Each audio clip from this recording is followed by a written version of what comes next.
Jeremy's family. Not you, Jeremy. You're not. You're only gonna be there. Not me. Yeah. Nope, I was thinking 20 Russiaville. Sorry, Oh, my bad. Yeah, I go through Russia. Actually, Melody tells me that that's called Russiaville, It is pronounced Russiaville. which I did not believe for the longest time. I saw it I on thought she was just Russiaville, trying to more- trick me. More like Called Millie a liar. Russiaville. Are we starting? Have we started already? I've been recording the whole time. Me too. Are we already? Are we just doing the episode? Do we just introduce ourselves? Yeah. Hi, I'm Jeremy. That is not the order. That is not the order. Hi, Gabe. Hi, Jeremy. All right, Ben, Welcome take us back. away. Welcome back to Reality with a Twist. I'm Ben. I'm Jeremy. I'm Gabriel. I'm Gunner. I'm Dylan. Hi, Dylan. Hi, Dylan. Hi, Dylan. Hey, hi. Hi, Dylan. Hi. I want to say real quick, I'm proud of us. We didn't even discuss what order we were doing, but we all got it. We all did it correctly. Yeah, I was actually worried that I messed up the order because I wasn't sure if like I should go last or whatnot. Mm-hmm. No. But hey, we got it. It was all correct. Oh, sick. Yeah. Yes, that's We probably like nailed the it. first time we've had to like. Hi, Gunner. Hi, Oh, Gunner. hi, Jeremy. Hi, Gunner. Hi, Hi, Gunner. Gunner. Hi, Ben. Hi, Ben. Hi, Gunner. Jeremy. Hi, Ben. I Man, like this- Jeremy. You gotta. Man, our WAT listeners must love it. Every single time we start an episode and we go, "Hi, Gabe. Hi, Dylan." It never gets old. It probably we gets haven't old seen to each other. them. Yeah, we are the official podcast of reusing jokes over and over and over again. Yeah. We just do that naturally. It Mhm. just translates over into the podcast. Yes, Who knows? Maybe It's just maybe reality. Maybe it's endearing. with a twist. Maybe, It's maybe with a twist. Maybe. Roll that intro. How's everybody doing today? Not too bad. Well, I It's was doing fine until you asked. I think we've also done that Gosh, joke dang. before as well. probably. In all seriousness, though, I'm actually doing pretty good. Good. Awesome. Good. Thanks, Yes. Gunner. That's good. I'm glad to hear that. I'm doing No. great. You're in a red room. I Okay. am in a red room. I like the red ambiance in my room because it reminds me of the red light districts. I don't know. I Yeah. got the shot. The red room is a No, shot. I'm just teasing. Shining. I just like the color red. Okay. What are the red light districts? I'm missing out on Oh, some important. no. Oh Nope, no! Yeah, we So can't red- get into that one. No. We'll tap on it. Okay. Don't worry, I'll text it to you. Text it. Oh, Yeah, okay. okay. I I'll was text just you gonna a say. link, a Google Maps link. Do you know what, Ben? Do you know a certain stereotype about that city north of Vegas where a certain thing is legal that's not legal anywhere else in the United States? No. It rhymes Oh. with clostitution. That's what the red light district is. Yeah, it's high density of that. Yes. Yeah. Good thing I'm colorblind. Am I right, fellas? He said, Welcome to the green light district. Yeah, he's like, Jeremy's supposed like, all right, guys, is this the red light district? They're like, you're at the green light district. What are you doing? Jeremy walking into the green light district with absolutely no clothes. Hey guys! Butt naked and like the green light district is like, Who's you know, ready to party? watch like the green light district is just like every single thing is like illegal except for like one random. It's a very modest, Yes. modest area like of an the Amish city. community.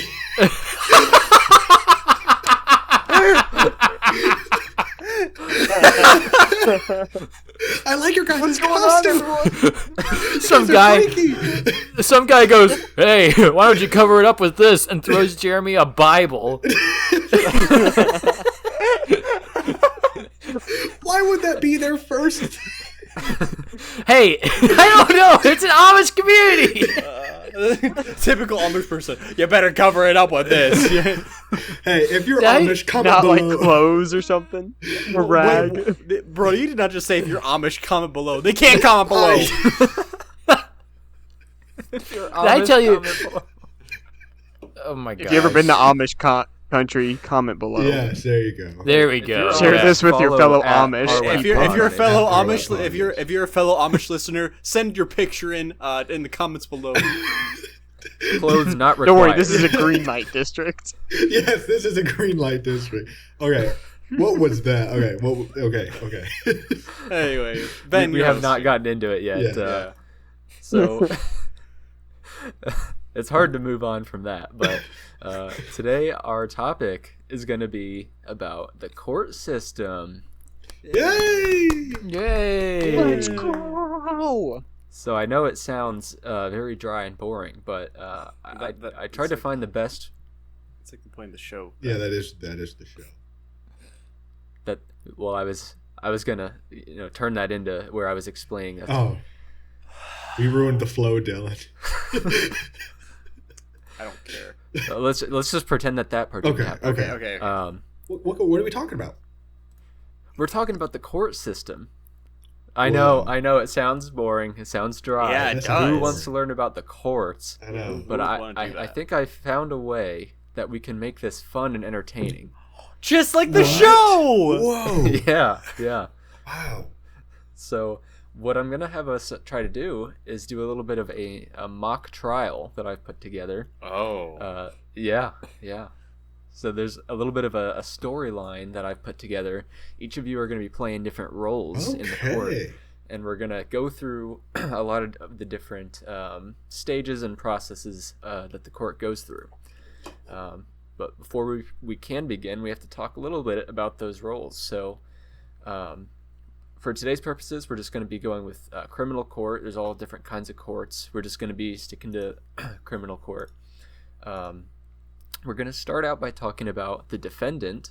This is the person who is being charged with a crime, person who has had a complaint filed against them. Hi, Gunner. Gunner's raising No, his hand. I'm raising my hand. Oh, yes, Gunner. Would the defendant maybe be defending? How did you figure that out on What? your own? Are you in law school? Yeah. Wow. Some might call him a genius. Ain't you Gunner Harvard? I had to read this whole thing to figure that out. I'm literally getting a 4-year degree. Guys, what does defendant mean? the Harvard law student be like, I went to Harvard to study law. Did you know that a defendant defends? Damn it! Come on, haven't you guys just seen that movie Suits? I thought that was a show. It is a show, Oh. isn't it? Show, movie. Have you What? seen it, Jeremy? Because it's Same thing. No, I haven't. Oh, Wow. okay. Clearly. Have you seen the movie Better Call Saul? I love I that just know movie. that has to do with lawyers, so I brought it up. Yes. I have not seen it. I read the book Better Call Saul.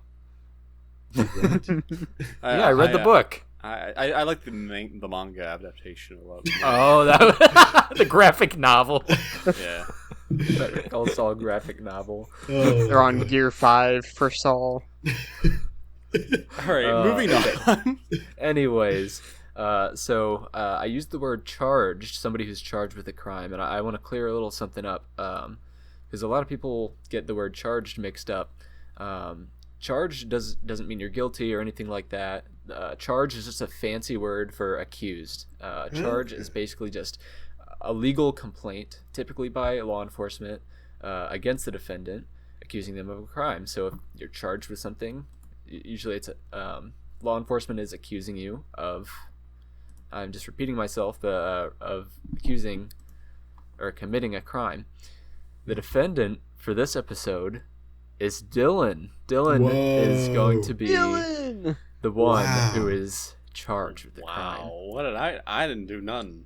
I Dylan plead looks like he would be charged of a crime. What does that mean? Charged with too many bitches. I plead the fifth.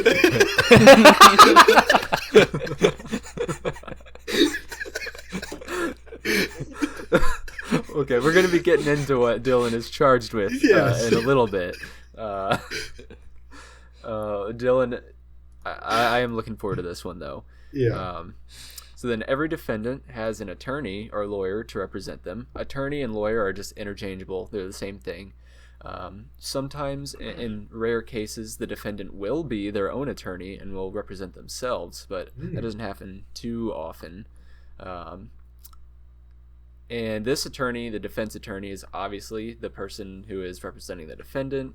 Their focus is just to make sure that it is a fair trial, make sure that their client is not self-incriminating with anything that they say or do.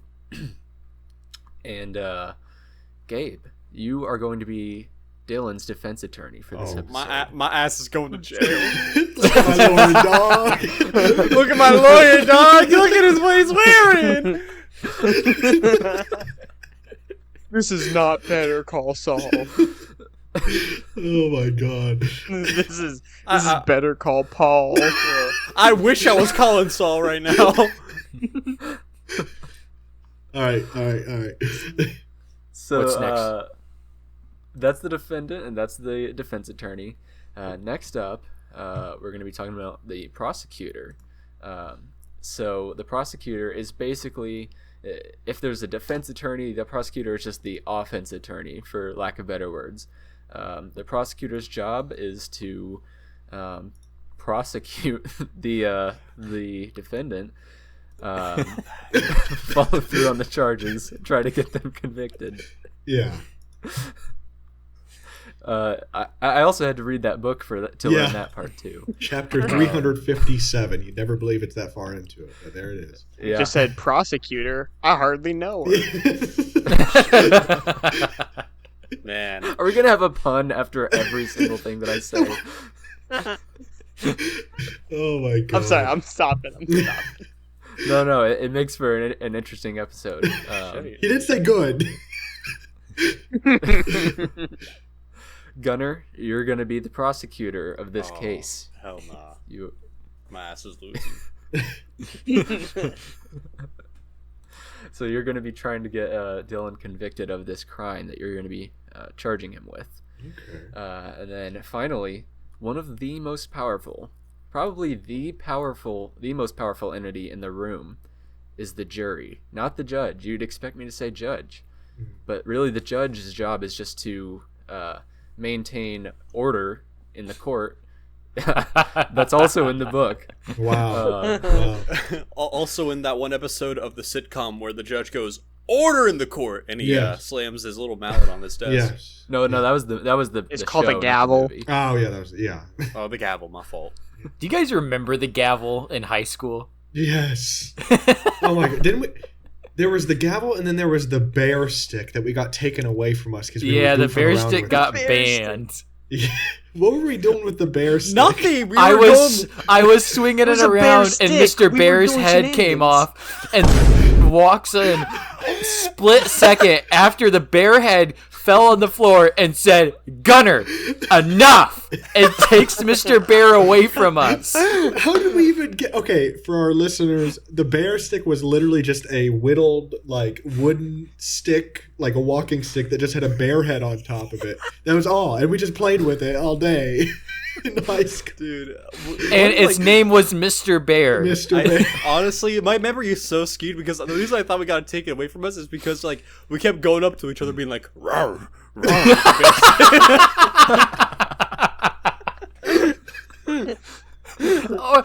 or we'd go up to it and like I remember we'd all go up to it and we go, "Mr. Bear, Mr. Bear, Mr. Bear." Oh my god.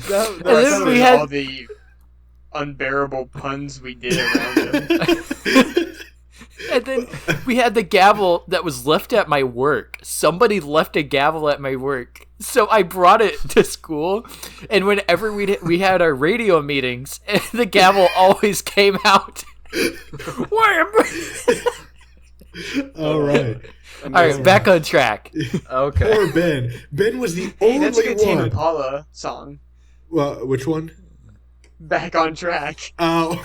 that one's I think my favorite on that album. But anyway, this is Ben's episode, and we all just went on a tangent that About only the Ben, Mr. Bear stick. Yeah, only Ben wasn't involved with it. I'm sorry, Ben. Go ahead. Oh, don't mind me. Anyways, the jury is literally the one who, in a jury trial, decides whether the defendant is innocent or guilty. So, personally, I would say that's probably the highest position of power when it comes down to a criminal case. Yeah. Jeremy, you will be the head juror of this jury. So basically, you're just representing the whole jury. Okay. So, are you guys ready to get into this case and the details of what happened? Absolutely. Yes. Okay. Gunnar, wait, who's the judge? Ben. Oh, I'm just going to be the judge. I won't be doing a whole lot. But, Gunnar, I'm going to send you something on Discord. I've been keeping track of the details of this case, but as prosecutor, it's your job to present what Dylan is being charged with, essentially. Okay. So, just give me just a minute. So I'm reading this aloud, Ben? Going to jail. Yes. Okay. Dylan, you're going to jail. Hey, no. No, he's not. Send this Dylan mofo to did jail. Nothing wrong. Dylan did nothing wrong. I'm going to jail. We've all come to the consensus. He's going to jail. All right. You boys ready? Yeah. Yes. Yep. Dylan, you are being charged today with a hit and run, officially known as leaving the scene of an accident. According to the plaintiff, on March 20th, 2023, you were seen behind the wheel of a black Nissan Altima going over 60 miles per hour in a school zone when you rapidly came up behind a car stopped in your lane for a school bus. You slammed on your brakes, but it was too late, and you lightly rear-ended the stopped car. You then immediately reversed into oncoming traffic lane and went around the school bus and did not stop. Yeah, that ain't real. That's not true. Purely Send fiction. this mofo to jail. Purely fiction. Purely. So based on the circumstances of this so-called crime, this could involve some misdemeanors or felonies. But for our circumstances, we're just going to consider them misdemeanors to make things more simple, as nobody was really hurt and the damage to the stopped car was minimal. So we're going to go ahead and start talking about the first step in this court case. Okay. So this is the initial appearance. Dylan, as of right now, you are in custody, meaning you've been arrested and you're in jail awaiting the initial appearance, which will begin now. Don't answer any questions. Gunnar, good job, Gabe. You're playing the part well. Gunnar, as prosecutor, you're going to be doing a couple things at the initial appearance. So, as the judge, I set the bail amount for Mr. Wiley, but oftentimes I go by the prosecutor's recommendation. So, what bail amount would you recommend for Mr. Wiley? $1. What should we set it at? You have like a price master, like amount. As the jury, I say $2. All right. I've been given the most power here. $2.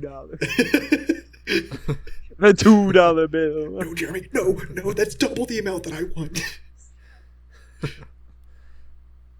All right. We are setting bail at a price that he can't fathom. $10.99. Oh, it's over. Dylan, look at me. You're gonna get out of this one. It's the highest number I Plus can think. sales tax. Oh! 7% in Indiana. Okay. All right. Bail is set at $10.99 as per the prosecutor's request. So next, as part of the initial hearing, or initial appearance, we need to establish what Mr. Wiley is being charged with, and that's your job. So why don't you go ahead? What are one or two things that some crimes that Dylan committed as part of this case? Okay, so Dylan is going 35 miles per hour over the speed limit. which is also in a school zone. Okay. Yep. And then Dylan went around a stopped school bus. Mm-hmm. And then there's one other detail I can think of. Well, he also left the scene Yeah. of the accident. Yeah. So I see they're not really liking this, but those are the charges. You're innocent until proven guilty, so don't worry. Now we're going to move on to the preliminary hearing. So our prosecutor, Gunnar, will present his evidence to the judge to confirm that a crime has in fact been committed and there is enough evidence for probable cause. So probable cause is always been confusing to me. A way that I understand it best is instead of saying probable cause, I say reasonable cause. So like there's a reasonable cause for this trial to be happening and for him to be charged with these crimes. That's not the official term at all. I just think it makes more sense in my own head that way. Anyways, Gunnar, I'm not going to have you go over the evidence right now. We're going to save that for the trial. But next, we will be moving on to the third step. You guys know that there are 2 different juries involved in a criminal case? No, I did not know that. Really? Who? So these terms get mixed up a lot. There's the grand jury and the trial jury. So this third step we're going into is the grand jury. The grand jury's job is just to decide whether or not Dylan is going to be indicted, which is different from charged. It's not too different. It's kind of the same thing, but Gunnar, as the prosecutor, it's exactly a fancy word. Yeah, Gunnar presents his charges to the grand jury, and the grand jury says, "Okay, looks like he's got enough evidence for this. We're going to go ahead and indict him." It's basically just a thumbs up, a big stamp of approval for the case to go forward. So, Jeremy, you're mainly, you're the head juror of the trial jury, but you're still representing the juries here. So, do you want to go ahead and indict Mr. Wiley or not? Did we say we had like witnesses and whatnot? Because we'll indict him. Yeah. So the evidence, it's hard for you to answer this without there being any evidence presented yet. Typically there would be evidence presented, but just for our own fun purposes, we're saving it for the trial. Yeah, convenient that there's no evidence. Order. Order. You know what? Indict him! What is your problem? I don't like you. I'm given the right to have another attorney appointed to me if I don't like this one, right? I'm the jury. Say that one more time. I'm going to make sure you go to jail for this shit. I want a new attorney. What the fuck? Imagine my lawyer going, "You keep that up, I'm sending you to jail." He just starts making up some other crimes that you've committed. He ran over a kitten on his way out. The pirates. That's a crime. That's just personal. Anyways. So initially, Dylan was charged. Now he has gone through the grand jury and been indicted. So that means we're moving towards a trial. The next step is the arraignment. So believe it or not, everything that we just discussed, the initial appearance, the preliminary hearing, the grand jury, all of that is part of closed court, which means none of that is public. So by the time that you hear about certain things happening in a court case, all of that has already been done, and it's now at the arraignment, which is the first part of open court. So the arraignment is pretty short and sweet. It's just the prosecutor presenting the charges against the defendant in open court. So again, Gunnar, what are you charging him again with? It's speeding in a school zone, hit and run, and passing a stop school bus. Mm-hmm. Okay, so that's the arraignment. It's basically just getting the trial started in the public eye, and then one of the next things that happens in these criminal court cases is plea bargaining, which I think we all kind of get the gist of what that is, but just to reiterate, it's when the defendant requests to immediately just plead guilty in return for a lessened sentence, so less jail time, a smaller fine, etc. So, Mr. Wiley, do you wish to enter a plea bargain at this time? Well, realistically, I probably would say the other option, but just for the sake of keeping content in today's episode, I know I'm not guilty, so no, I'm not accepting the plea bargain. Okay. We're going to trial. The first part of that statement was not on the record. Only the second part where he said no was on the record. just so you guys know. Yes. We're going to trial, baby! All right. So, typically, the trial will start with the prosecutor giving their side of the story, giving the evidence, the charges, all of that stuff. So, Gunnar, I'm going to go ahead and send you another thing. I've been keeping track of these details, so this is your evidence. Don't go over it yet, because I also need to send Gabe and Dylan the evidence that they're going to be using. Could you possibly send me mine on Messenger? Sorry. Just so the viewers don't have to see something random. Yeah, that works. Your Honor, my attorney is broke as hell.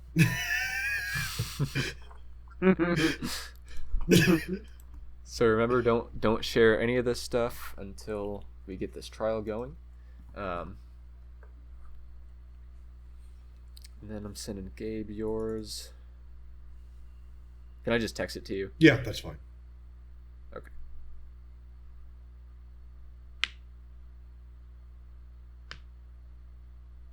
Okay, I'm pretty confident.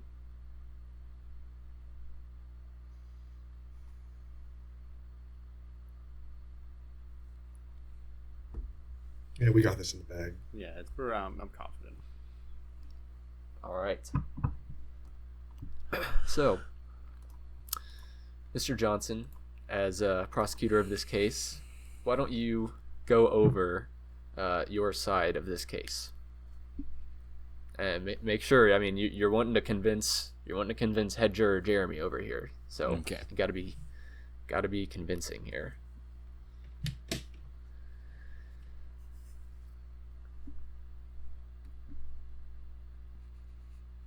Okay. Oh, let me hear it. I'm trying to figure. I gather my thoughts here. Okay. Didn't you go to law school? I never said I passed. That's just the premise of the Suits, I think. Anyways, go ahead, Prosecutor Johnson. Sure. Okay, so we have eyewitness testimonies from the victim of the car accident per se. Okay, and then there are 5 civilians in the immediate area that also saw the incident. The bus driver and the 26 skids who put their hand on a Bible and swore to tell the truth said that they also saw Dylan. Now, how do we know it's Dylan? Well, there was dash cam footage that shows Dylan in his car, as well as the license plate that matches Dylan's car. There is also CCTV footage from the school's security cameras. And then we also know that it's Dylan's car that hit the back of the car that was stopped for the school bus, as there is matching paint. Yes, there's just matching paint. You had me convinced. Send this mofo to jail. Not so fast. Oh, my bad. Yeah, I don't think he's done. No, I'm done for now. Oh, for now. Okay. So we're gonna now move to the defense. Defense attorney Bickle, we're gonna have you come to the stand. I would highly recommend that at some point you bring in the defendant for him to speak on his own behalf as well. But yeah, just go ahead, present your case, and prove your defendant's innocence. All right. Your Honor and jury, this is clearly a case of insurance fraud. So what? There were cameras. Dylan is a very prominent person in our area, and people don't like him. I love the guy, and it's not just because I'm his defense attorney. He's just a genuinely. I personally don't. I didn't ask your opinion, jury. He's a great guy, and No, if anything, that proves my point further. It was a witch hunt of insurance fraud from not only the car in front of him that clearly had to have brake checked him, but also from all of the kids and the 5 witnesses on the side. Often insurance frauders come in groups in order to make a case seem more believable by having a witness testimony. A group of kids. Yeah, that is clearly what we're seeing now. Hey, if they get enough money out of it, offer a kid $5. They're going to do anything. They don't care. You got me convinced. It's clearly just insurance fraud, and also something I noticed that you guys have completely scuttered over is what time the police report was filed and what time this accident was said to have occurred. Because in the state of Indiana, most school zones are only their speed limit is only enforced during school hours with flashing lights, and we don't know. I don't think this happened during school hours. Clearly, kids were on the bus, so there was nobody in the school at the time that this happened. So it couldn't have really been speeding in a school zone if the school zone speed limit was not being enforced. And as for the matching paint, you guys know how common black paint is on a Nissan Altima. And as for the license plate, again, clear insurance fraud. Clearly just swapping plates or even editing the video, since they're all on the same team, editing the video to make it look like the plate is on his car. Black paint couldn't be more generic. How convenient for them to be like, hey, black paint matches. Duh. It's a Nissan Altima with black paint. There's zero real evidence here. Does the prosecution have any comments to make in response to this? Do I argue with him? Is that allowed? Yeah, why not? Okay.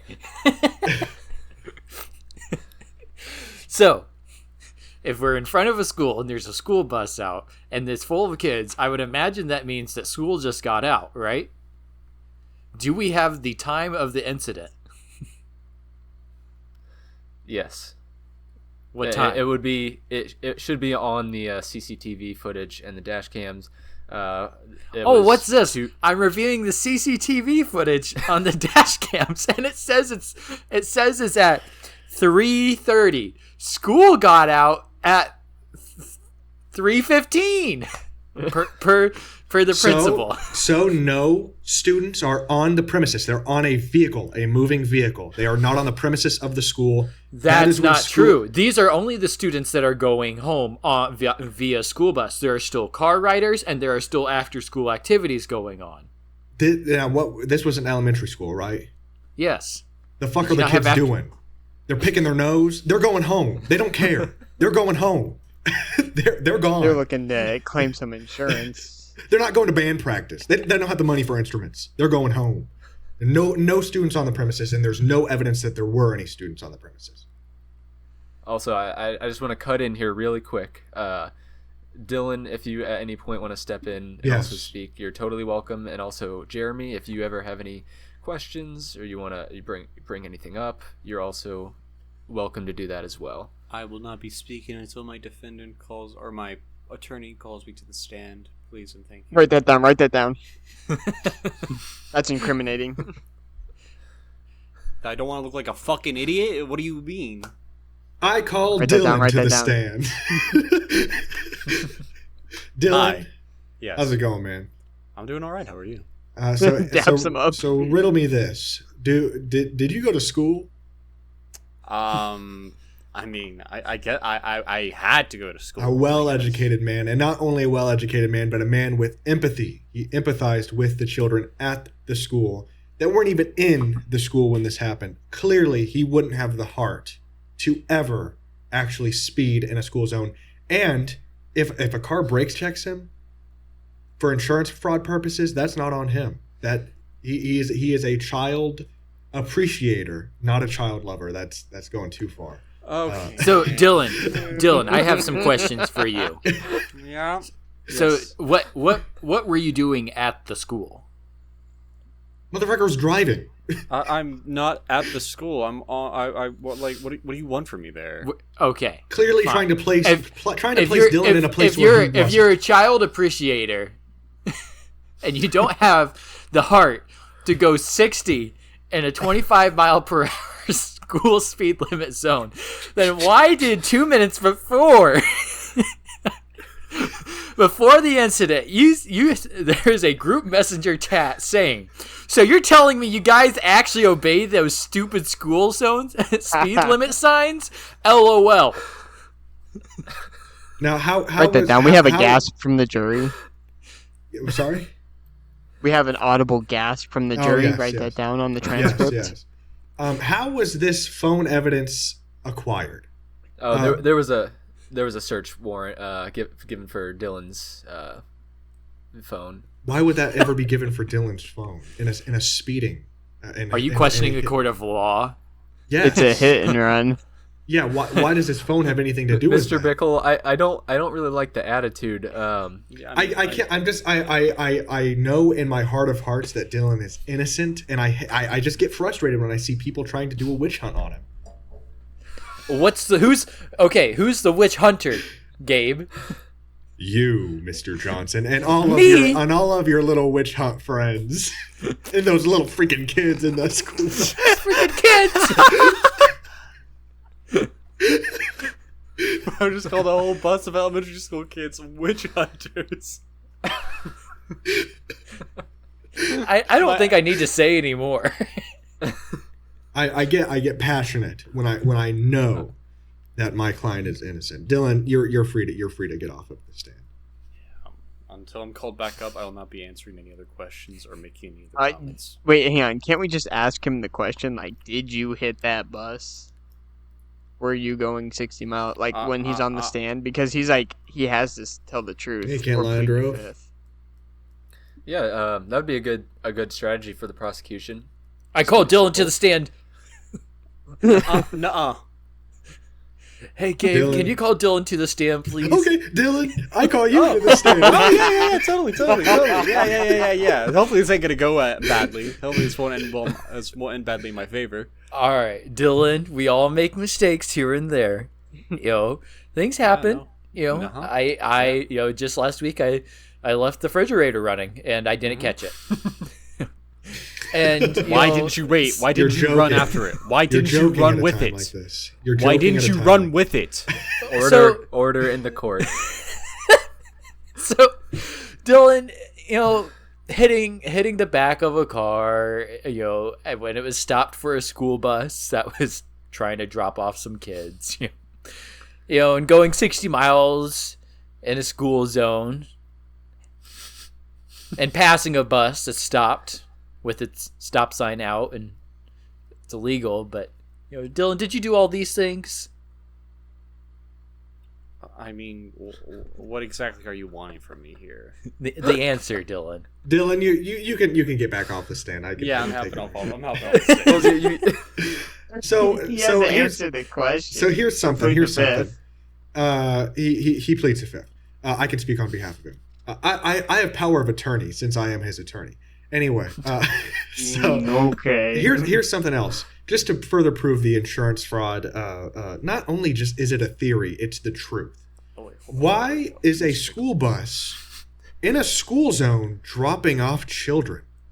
Because there are houses on the other side of the They school. can just walk. It's still illegal. Mr. Pickle, And Mr. dangerous. Yeah, this is. I feel like this is off topic. Like, No, but if Like, the very who- crux of the argument, I want because to talk to my attorney real quick. I want to Yeah. talk to my attorney.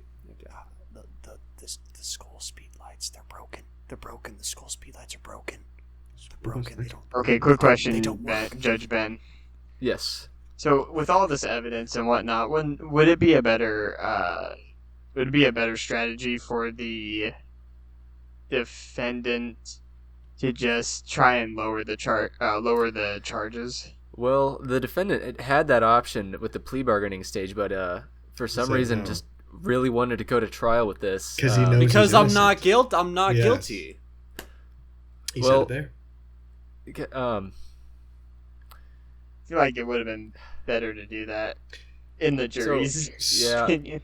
Typically, I as judge don't get involved or ask many questions, but this is out of personal curiosity. So, Dylan or Mr. Wiley, after this accident, after obviously the kids on the school bus were most likely screaming, there was a lot going on.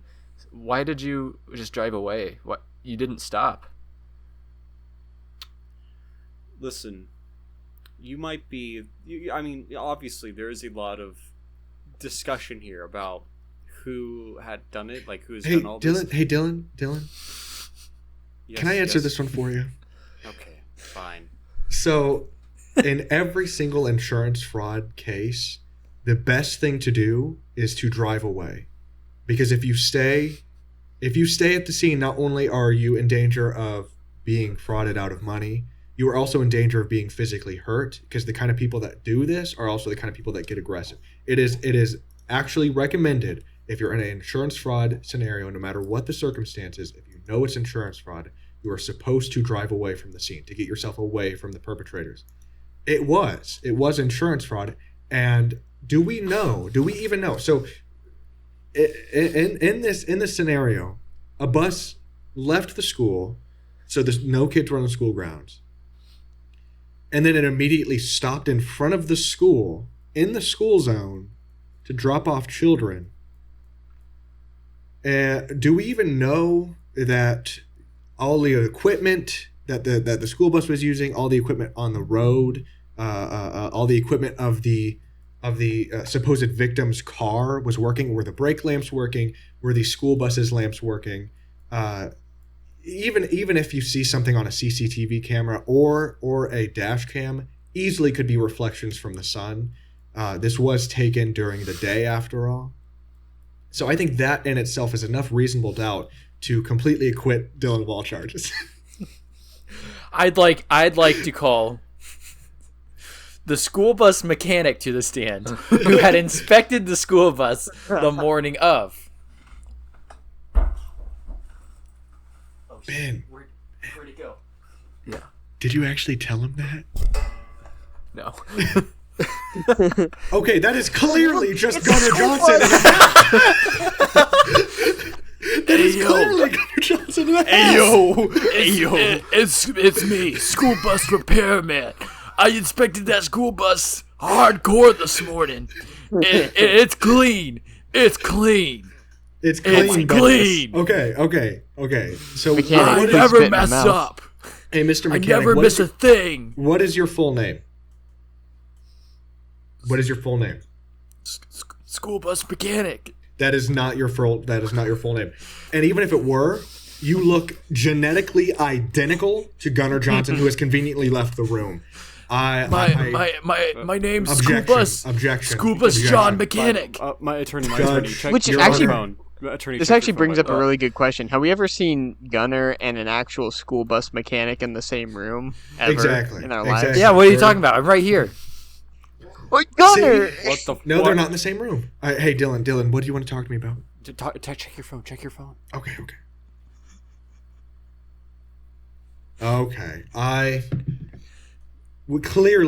Clearly, this school bus mechanic is just the prosecution in a disguise. Objection, Your Honor. I don't it's just think not this can't be sustained. This is clearly Gunnar Johnson in a disguise, and this just further proves my point that this is just a witch hunt.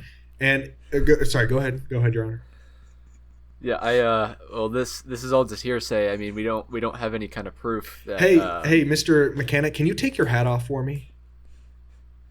Are you asking somebody in my courtroom to remove their clothing? That's to remove an article of clothing overruled. This is getting this out is of a hand. this goes deeper. It's a than I slippery even slope, thought. Gabe. It's a slippery slope. You ask them to Alright, take off a hat, they strip down to their undies. I want to call Damien to the stand. The crap is Damien. How's it going, everyone? It's me, Damien. All right, Mr. Damien, where were you on the day of the supposed accident? So here's the deal, right? You know, Dylan's been confused about this the whole time. I stole the car. I did it. I took his phone, and I sent the message on his account. And you do look almost identical to Dylan You can Wiley. see where the issues come into play. But you I'm clearly- the guilty one. you The clearly guilt have built a up in me. The guilt built up in me, and I had to. This actually- I had to say something. This actually proves another point. Have we ever seen Dylan? Like, have we ever seen Dylan and someone named Damien in the same room ever in our lives? Like this is like out of the jury, out of. I'm the right court, here. right? Have Oh, we yeah, ever there was. seen? Wait, where Have we ever seen there he is. Dylan and Damien like in the same room, like I'm during our right friendship? here. They don't want people to be confused. They look very similar. We have a new. Excuse me, sir. Who are you? I am Damien's friend. Damien, do you know this man? Jamien, explain why you're here, and then Hey, I might answer that question. I came to support you, man. I love you. I love Jamien. He's my bro. He's my bro for life. Damien, what do you All right, have to Damien. say? I was actually in the car with Damien. And the rumors are true. Damien and Dylan are the same person. No, they're not. No. Okay, objection. Sorry, my mustache falls off sometimes. Your Honor, Your Honor, he's doubting the identity of my client when they're clearly two different people. That is not even relevant to the case. Judge Okay. Ben, I think the jury has come to a decision. Hey, But, hey, well, hey, Damien. Yeah. Can I get a quick high 10 real quick? Oh yeah. Hold up. I need to. I need to go I'll check. do it. Yeah. I'll do it. Oh yeah. Here we go. Quick high 10. Here you go. It ain't the same. Jamie, you know I All broke right, my all hand. All right. Order in the court. So, Do I have to do closing arguments? yes, I was just about to ask. Let me for go the get Dylan prosecutor- real quick. For the prosecutor, please give a very, very brief closing argument, and then we'll do the same for defense, and then we're going to move on to the jury deliberation. Okay. There is no sufficient evidence to prove that this is a witch hunt. It is clear that Dylan had hit a car, ran from the scene of the accident, and in the process was going 60 miles per hour, and had passed a school bus as it was stopped. We have several CCTV footage that shows, and several witnesses that prove as well. It's not. Ain't me though. Okay, now for the defense. Okay, so you say that there's not sufficient evidence for this being a witch hunt. There's not sufficient evidence that it's not a witch hunt, and there's also not sufficient evidence that this happened in the first place. That is corroborated by the fact that you clearly put a hat on and pretended to be a bus mechanic, which is a very convenient role for you to play. And also, we have to prove that this is beyond a reasonable doubt. Beyond a reasonable doubt. And with the antics that have gone on in this courtroom today, there is absolutely reasonable doubt that this even occurred in the first place. It was insurance fraud, and it went so far as to even the prosecution being involved with the insurance fraud. Okay. Now, Jeremy, as head juror, why don't you just give us a rundown of how you interpreted the evidence and the testimonies, and just kind of give us your thought process behind everything, and let us know, is Mr. Dylan Wiley innocent or guilty? Okay, so based on like all of the evidence, oh man, I mean, for these things, it's pretty hard to like prove if it's like insurance fraud and like what the intentions were on like all parties. But like just according to the evidence, like it would have been better for Dylan to just like try to lower the charges? Because how much money is all this gonna be, like, rough estimate? Because he probably wouldn't be going to jail, just like probably a lot of community service and a big fine, right? Or I mean, the fact that we were considering these as misdemeanors, just because nobody was hurt and there wasn't very much damage, we were gonna let them off pretty light. They were kind of shooting for it wouldn't have been anything serious, like you're saying. So okay, then guilty on all charges. That's what. It wasn't me though. Wow. It was Damien. It was Damien the whole time. So all right. okay, it's over. I want to sue this fucking attorney. He's terrible at his goddamn job. He wouldn't let me speak for one goddamn second. I want to pray. This is fraudulent 4 weeks behavior. of This is community fraud. service, This dude. is fraud. This is fraud. I don't care anymore. Well, actually, Mr. Wiley, you brought up a great point. If you don't like the outcome of your trial, then you can always appeal to a higher court. I'm appealing to a higher to go- court. I'm to appealing go- to a higher court. Appealing to a higher court. Okay. Freaking Indiana Court Simulator. That's what this was. Oh my god. Least chaotic yeah, Indiana yeah. Court. You just have to pay $10.99 plus sales tax Oh yeah, I forgot about that part. I still can't afford that. What are you But and 4 weeks of community service. so Dylan has been convicted on all charges and is sentenced to 4 weeks of community service.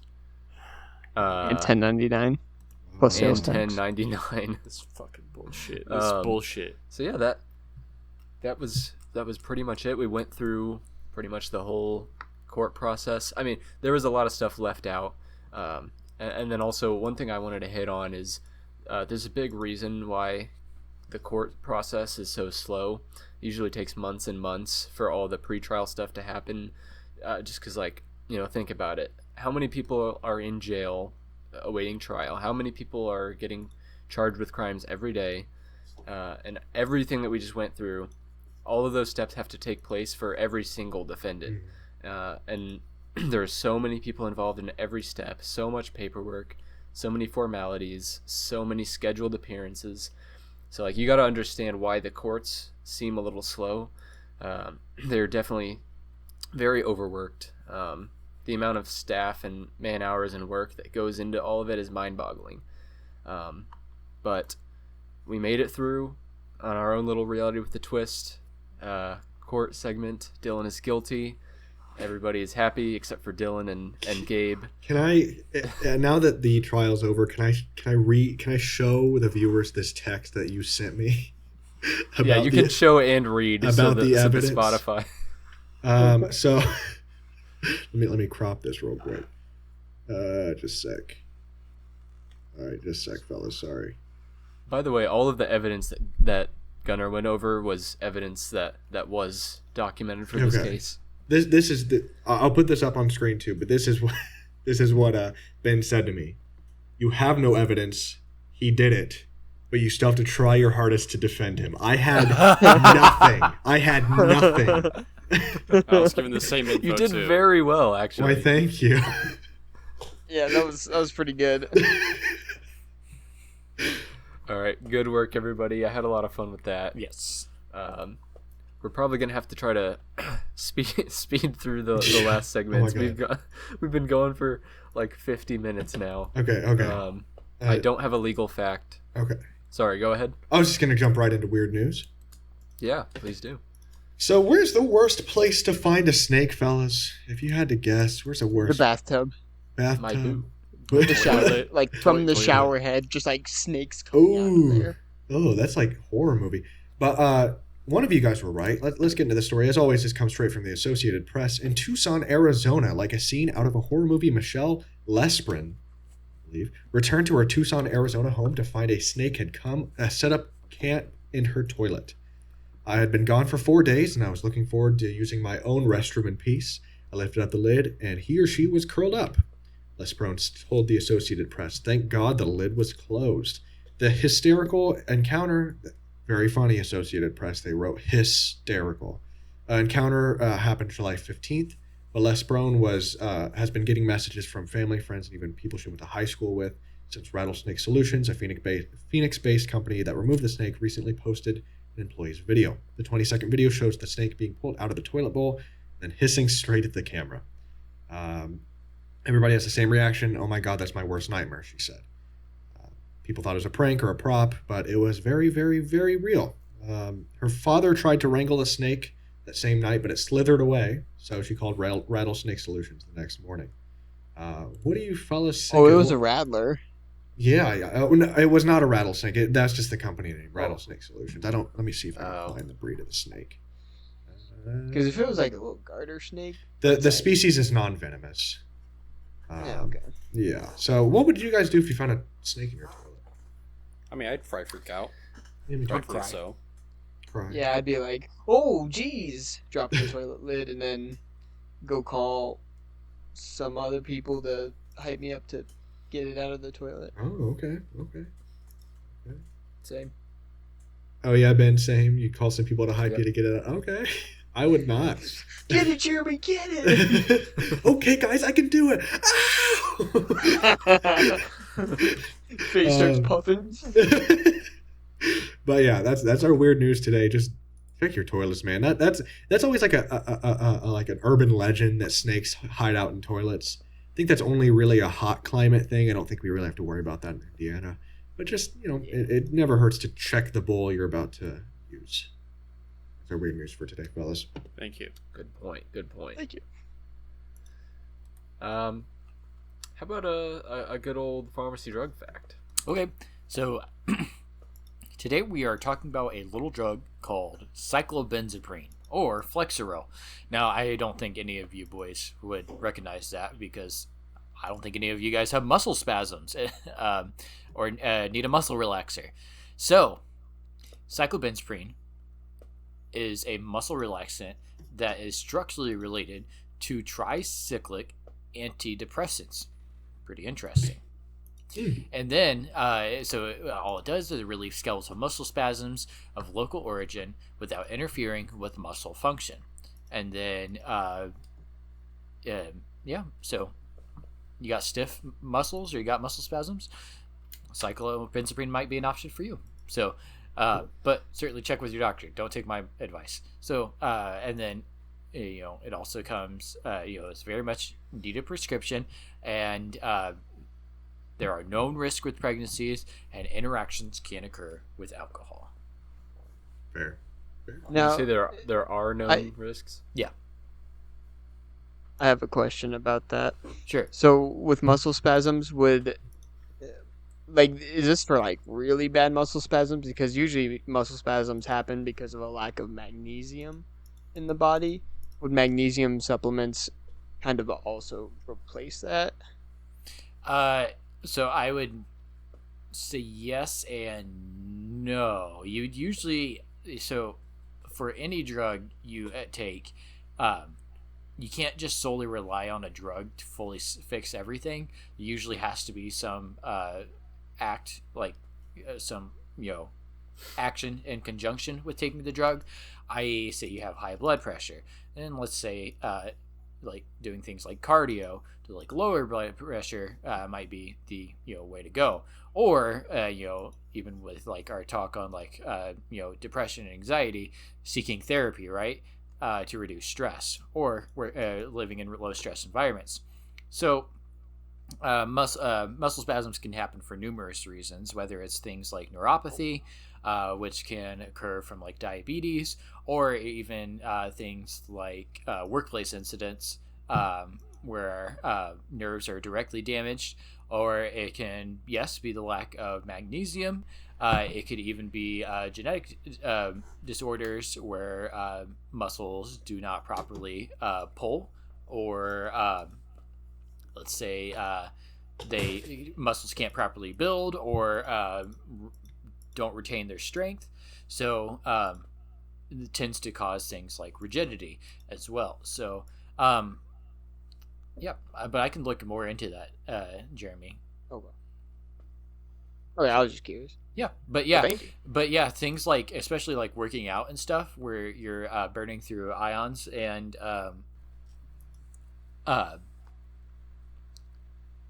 what's the word? Like sodium, potassium. Yeah. Electrolytes. You'll burn through those quite a bit because you'll be excreting them quite a bit. So then you'll start noticing that you'll have deficiencies in those if you are not careful. Oh. Yeah. Cool. Interesting. Thank you very much. I think we learned a lot of stuff with that one. Heck yeah. How about some good old gym rat slander? Do we have any of that today? Oh yes, we do. It kind of goes a little bit along with that.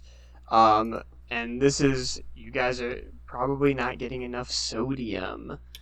And because, yeah, this goes along with like hydration and whatnot. So eating too much sodium, especially if you're like not working out, not sweating off electrolytes, that's bad for you. But if you're working out and not eating enough sodium, then that's equally even worse because you're dehydrated. If you have headaches, a really good way to get rid of that is to drink salt water. And not just like any salt water. I recommend pink Himalayan salt or just something like that. Put it in your put a little bit in your water and then drink it. It's really good. Liquid IVs, not sponsored, but those are really good. Gatorades and other sports drinks like Body Armor and stuff like that, super under formulated, so there's not usually enough electrolytes in there to replace what you've lost. Because if you're just drinking straight water and not replacing electrolytes, then that's when you could get water poisoning. So you need to definitely balance it out.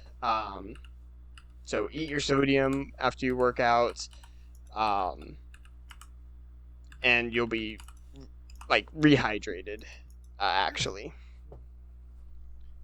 Nice. Yeah, I know when I just drink a bunch of water, I just pee more, and I don't even feel any more hydrated half the time. So yeah, and like that's the interesting thing. Like when you have like clear pee and whatnot after drinking a bunch of water, that doesn't necessarily mean that you're like actually hydrated.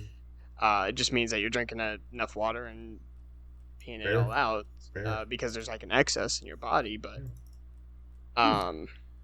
But yeah, make sure you get your sodium and potassium in your body. Eat those nanners. Exactly. Unless your name's Gabe and you can't handle a little bit of green on the nanners. Can we jump into that for a second? Sure. We have to now. These guys, okay. A ripe banana is one that has no green and some black spots on it. That is what I have always gone by because those are always sweet. Those are always the sweetest bananas. Those are the best. They taste good, and they're just great in general. These guys were trying to convince me that a fully green stem on this banana. No.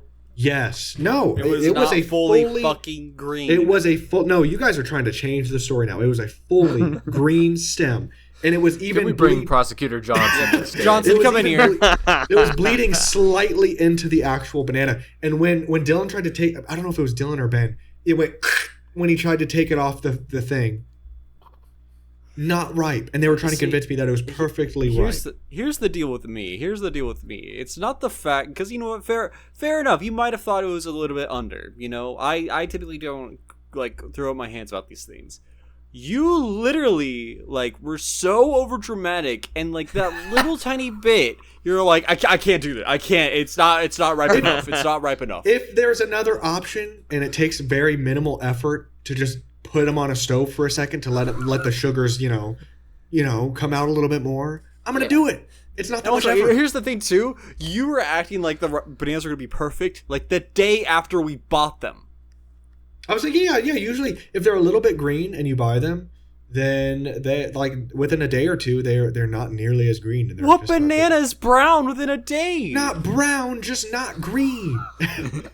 I personally like green bananas, so I get them. No, I get them like super not ripe, and then over time they start ripening up. Like first day, it's like really chalky. I bite into it, I'm like, biting into a plantain, you know.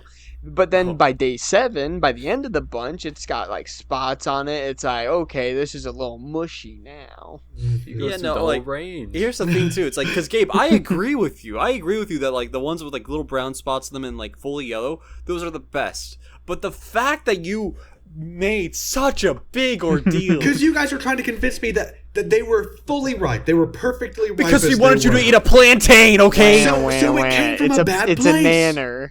You guys were gaslighting me. Yes, this is correct, Gabe.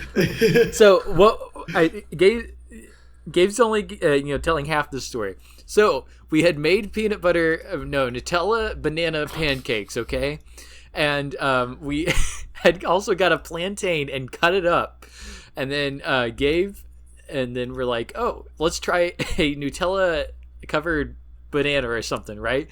And then we did the plantain, gave it to Gabe, and he's like, this ain't good. Because it literally we got crunched. Gabe so good. Yeah, we actually talked about that on episode 3, the one I just edited today. Oh, my we bad. were drunk, so we didn't remember. But yeah, okay, we're going on way too long. Yeah, we are. Banana talk. All right, My bad, Dylan, what's our Roblox game of the week? Roblox game of the week. We love to talk about it and going on. No. You know what? Hold. Since Jeremy wants to recommend stuff, it's his bit now. It's his segment. We're on Natty Wonders all of a sudden, Jeremy. Go ahead. Go on, talk about it. No. This game I will recommend, though, is called Please Buy Me. Please Buy Me is a newer version of what Please Donate is, but with a more unique twist of it. Pretty much, you get to create trading cards of yourself that you can distinguish with having its own rarity, and then have people buy those trading cards in the game and keep them. It's a whole little economy set up by only your own selves. Okay. So if you're interested in that... Yeah? You're telling me I could make a Fred Eggs trading card and only make one, right? So it would be legendary, right? Mm-hmm. And then sell it. Yeah, I mean, if you hype it up enough and say this is like a really rare card, you guys have to buy it, you can create a card in the ecosystem that is legendary status of yourself. Wow. If that interests you, I recommend go checking out Please Buy Me today on Roblox.com. I'm gonna inflate the entire economy. with Zamboni. With 12. Zamboni 12. Zamboni 12s. just a common, Yes. Dun, dun, 1 Robux. Actually, dude, can you make Robux off of these? Yes. Whoa. Wow. My God. That's what. Yes. It's crazy. I want to try that. I'm inflating we the do Robux. not have, we don't have a local artist today, right? No, but we do have a bad marketing. Okay. I think this is our this is a new segment, Jeremy. It's called Bad Marketing. This is our 3rd or 4th ever one. Today we're talking about a cell phone that a lot of our listeners might remember. It came out in around 2014. The Amazon Fire Phone. Do you guys remember the Amazon Fire Phone? Oh my God. Yeah. No, I Yes, don't.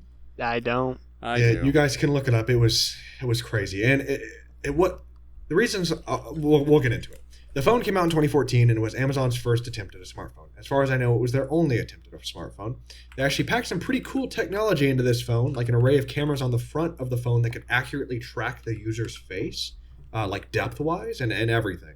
It also had a feature called Firefly, which was able to scan anything the phone's camera was pointed at and recognize what the object was. Google does something very similar nowadays, but this was all the way back in 2014. Unfortunately, that's about where the cool features end. One of, if not the only thing the array of 4 cameras could do was like a depth simulation on the phone's home screen. So basically, it just made the background of the phone move around as you moved your head or moved the phone. Like, it just made it look like it was a 3D thing. That's all it was really used for. So 4 cameras for that, not worth it. And also the Firefly thing where it could scan things. Sure, it could recognize items, and that was really cool for the time. But then the only thing it could really do is try to find that item on Amazon. So you'd scan an item and then just be like, hey, you can buy this on Amazon. So, not to mention, the phone had the previous year's specs, including an outdated Snapdragon 800 processor, and only had a maximum of, I believe, 64 gigs of storage. They wanted $650 at launch. And for 2014, that was insane money. That was so ridiculous for a smartphone. They wanted so much money for this thing. But only $200 on contract. Discontinued just over a year later. This phone reportedly sold at most 35,000 units in its first 20 days. And even more upsettingly for Amazon, the company swallowed a $170 million loss due to the phone's failure, according to TechCrunch. The reason that this is a bad marketing segment and not just a bad product is because the product was kind of impressive. Like they actually put some really cool technology into it. And if they put their mind somewhere else and use that technology for something other than just a little depth thing and finding you Amazon products, it could have been like a really cool phone. It was made well. And not only did they just put their minds in a completely random place, they also charged $650 for it. So Right. it's just they didn't market it well. They didn't know what their consumers wanted. Who cares about a background that kind of does this? If it uses 4 cameras, I don't know. It's just that was a big fluke. As far as I know, they haven't tried to make a phone since. I wonder if part of the reason that they thought that they could be successful by just doing what they did was, oh, we're Amazon. Yeah, people are gonna want this. Yeah, and not to mention, I'm glad you brought that up. It ran Amazon's Fire OS, which a thing about Fire OS is it's based on Android, which is great. Android's great, but it's a skin, and on that specific skin, you couldn't download native Google apps. So you couldn't download YouTube. You'd have to use web YouTube. You couldn't download Gmail. Wow. That alone is a deal breaker for a phone for me. That's why Microsoft Windows Phone failed essentially, is because they didn't have access to Google's apps. So it was doomed. I think Jeff Bezos actually had a big hand in this phone's development. He had a lot of ideas for it, and he dropped the ball on that one. Womp womp. That's what. Did you just womp to a Womp $170 million loss? No, I agree. Well, that was what? Yeah. What? I was gonna do a cool thing where I was like, well, that was some bad marketing, but then you decided to Fine, pipe I never in said anything. and Okay. ruin it. Okay, let's No, say it. Say it. Go on. Leave All right, me well, alone. we don't have a local artist, and due to lack of time, I'm gonna not do a philosophical question today. Fair. So that leaves us with only one thing left. Philosophical questions, man. I haven't been here for a lot. Yeah, we have a few new segments. I think those are the only 2. Yeah, Well, That's actually it. gonna Maybe be I'm moving adding burger review next time. Yeah, honestly though. we're actually gonna be doing check the size bit where we check the sizes of each of our own little individual themes. Today's episode Sizes. is nipple spread. Jeremy, you go first. Jeremy, you go first. Okay, what are the odds? You can find that on the Natty Wonders Instagram. The Amish aren't gonna like this episode. Fellas, we're not going to be able to step into the green light district for a while. Yeah, no, we ain't stepping anywhere near there. Oh my gosh. Womp womp. We are going to separate into what are the odds, though. Yes, what are the odds is a combination of a dare and a bet. There's an odds asker and a victim. The odds asker dares the victim to do a dare. The victim sets their own likelihood of having to do it by setting a number. The higher the number, the less likely they'll have to do it. And then a third party counts down from 3, 3, 2, 1, and the odds asker and the victim say a number between 1 and the number the victim said at the same time. If they say the same number, then the victim has to do the dare. If none of our individual dares hit, we will do a descending odds, which essentially just means one of us will have to do an odds, which we will elect at the end. But that's only if none of our individual odds hit. Are we ready, gentlemen? I'm ready. Yes. Oh, yes. I've got one to start out if All you right. guys are Yeah, go ahead. cool with that. Dylan, Oh, boy, yep.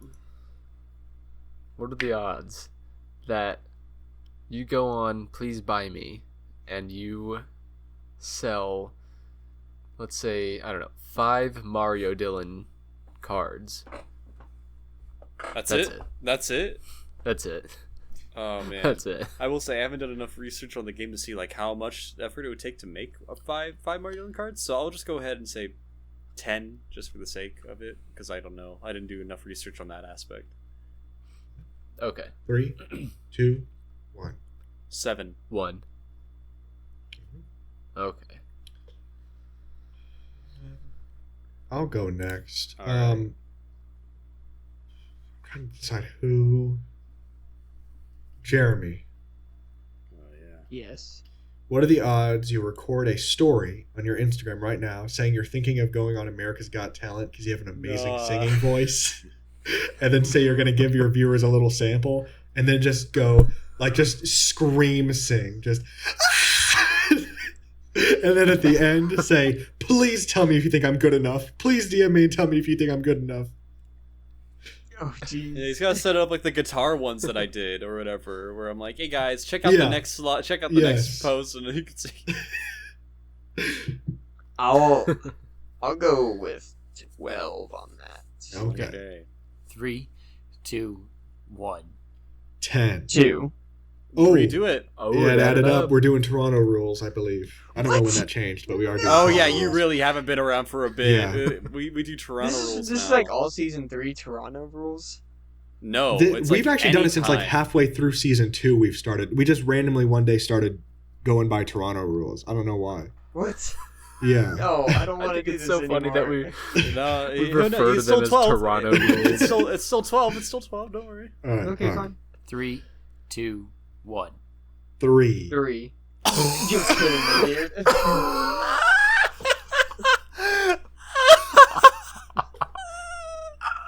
That's the first time we've ever hit on Toronto rules, I think. Hey guys, I'm going on America's Got Talent.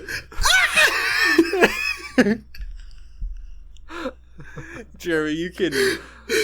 Jeremy, this could be on whatever account you want it to be on.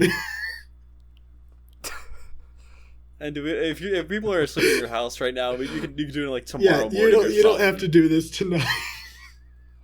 But it has to happen. Guys, he's still recovering. Oh yeah, he's ain't processing this. Oh my god. Bro's he's never coming back. Bud, He's- is this man falling asleep? yeah, he's going to sleep. You Oh my gosh. Jeremy, get For that our motivation. listeners. Yeah, for listeners, Jeremy's currently belly flopped into his bed and is lying motionless. So He we will doesn't not have be his here. earbuds in, so he Yeah, can't he hear us. can't hear either. us either. He just. He's coming back. He's coming back. Hold on, let's wait for him to get his earbuds back in. All right. Hey, bud. Hi, Jeremy. How you feeling? I have one. Oh Okay. God. Okay. I'd like to give this one to Dylan, Oh, okay. good old friend Dylan. Yeah. What are the odds that for the next episode I give you a scoop of pre-workout and you have to drink it before the episode starts? That's a good one. That is a really good one. How heavy on the caffeine are pre-workouts? You get to find that out afterwards. Bro, Jeremy, all you have to what- do is Because see it's not that bad. It's not that. Oh, okay. It's not that bad. I don't want to like have my heart stop in the middle of the episode. Jeremy, what No, no, pre-workout no. are you currently drinking? Fucked up. Is it because Okay. I remember from your podcast they like have a discount for missionaries or something? Is that bucked up? Yeah. Okay. Okay. You know what? I'll introduce Jeremy to another rule that we implemented. 2. Oh, okay. Jeremy, do you know about 2? Were you? I do on- know about 2. Okay. All right. Okay. 3, 2, 1. 2. 1. Jeremy has to do it. Yeah, right. Oh. I mean, he Jeremy typically just does got a pre-workout, second like- odds. Wait. I have to do it now? Yeah, because Oh, it did That's it. the 2 yeah. rule. Okay, can I go ahead and ask mine? Yeah. Go ahead. All right, so Ben, I asked you this earlier, but I'm just going to go ahead and ask you it again now. So Ben lost in odds last episode where he has to have a poster of Dylan's dad Oh. for like the next 3 months. Yes. So what are the in my odds living space. in your living space, right? What are the odds that you try to get that signed by his dad? Oh my god. So do you mean I have to do it? It can't be Yes. Dylan. I have No, to, like... you have to do it. So I'd have to drive to his place of work, probably, or his home, and say, "Can I get?" I'd help with the Dylan, escalation of would the he- signing, but like, you know, Would he genuinely be freaked out? I mean, if actually, good point. I don't know. I don't know. He liked the please don't drive naked T-shirt, so maybe not. But the picture that Gunnar chose, I'm not Yeah, gonna the show it picture on is, like, here the because I one don't thing. want to. Yes. Don't want. Where'd you get that from anyway? And like, His- Gabe, or just his Facebook? Facebook, yeah. Okay. Oh my gosh. So to get the picture of Dylan's dad signed by him, I'm gonna say 15 again. I want to say 2 because then you would still have to do it and then just deliver it to me or get it to me or however. But that's so risky. It is so risky because I'm not that far away from Dylan's house, but No.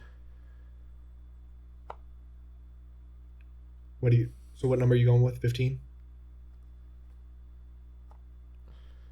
2. Oh my gosh. Gosh dang. Jeremy, would you like to count him down? Oh, man, I'm not. Sure. 10, 9, Well, how are you anticipation? 3, Natty Wonders countdown. 3, 2, 1. 1. 1. All right, I'll be getting that poster and heading. Ben has to do it because it hit. Oh yeah, sorry. For some reason, I thought I was the one being asked. Nope. Wait, so okay, You, I leave for school in 8 days. You have to get have to that do poster it. to me. Like, And I have I to, better order it soon. like now. You have to order it like yesterday. yeah. otherwise, I'm gonna have to drive from West an hour and Lafayette 15 minutes away. to West Can you sign Lafayette this? to back to Indy to go. Please sign my poster, please. Please do this for me. I'm your biggest fan. Oh my god. I do might. we have I any think I'm more gonna odds? change the picture, Ben, just for your sake. Yeah, for my sake too, because I want to be able to I want my dad to have a good like mindset of you guys, and it'd be weird if he had like his worst picture ever, just like on a poster. I'm gonna change the picture then. Okay. Okay. Okay. Well, Do we have any more odds? to I go do. over? I have one of my own Okay. odds. Gabe, Okay. yes. you're a big. You like to do the reviews and whatnot, and all that I good used stuff, to. right? Yes. Yeah. What are the odds that you have to go out to the store, buy a Roblox toy or Roblox toys, whatever of your choice, and do a Disney toy review, like impression, and video yourself opening and unboxing it? I have to direct it, and then we have to upload it to the RWAT YouTube channel. Oh my gosh, this is reminding me we never even did our We need to still do that 15-minute Yes. gameplay video one. Yes. I'll say 15. 15. All right. Someone count All us right. down. 3, 2, 1. 15. Well, We had 3 odds. 3 hit out on of this the That's five odds unprecedented. And poor Jeremy didn't know about the freaking Toronto rules. Like, you guys just making up stuff at this point. no. Yeah, we also have the Detroit rules where Yeah, we also if have the Jeremy rule where Jeremy has to do every odds that anybody asks. no, the Toronto rules. It was like the and- fattest no. The Toronto rules and the 2 rules are the only ones that we've done at all. if some eagle-eyed listeners can try to maybe put in the comment what episode we started doing the Toronto rules consistently, Give you a That would shout be out. very helpful. I That'd think be it was great. like halfway through last season, I want to say. You know, but because don't know. I thought it would only apply to, I don't know, Toronto. And it used Personally, to. I'm looking around. I don't see any Toronto around here. Where's the Toronto at? Toronto, Indiana. That's where you are, Jeremy. No. Just some shameless self-promotion real quick. We're still doing the shout-out thing. We haven't really announced it on Instagram, so I don't really think too many people know about it. For $20, we're doing a 30-second ad. We're not really doing it for any money, but I mean, any money that we do get from it will just go right back into the podcast. Literally, it's permanent. It stays on the episode forever, and you can say whatever you want within reason. If you have an idea for an episode or an idea of who we can interview on an episode, please email us at realitywithatwistpodcast@gmail.com. And also, please follow us on at rwatpod on Instagram. And check out our website at rwatpod.com. Absolutely. Jeremy is going to be the next host of Yes. Reality with a Twist, episode 6. Do you happen to have any teasers for us? No. Oh, Fair. okay. A man of few words. Yes. I like it. All right.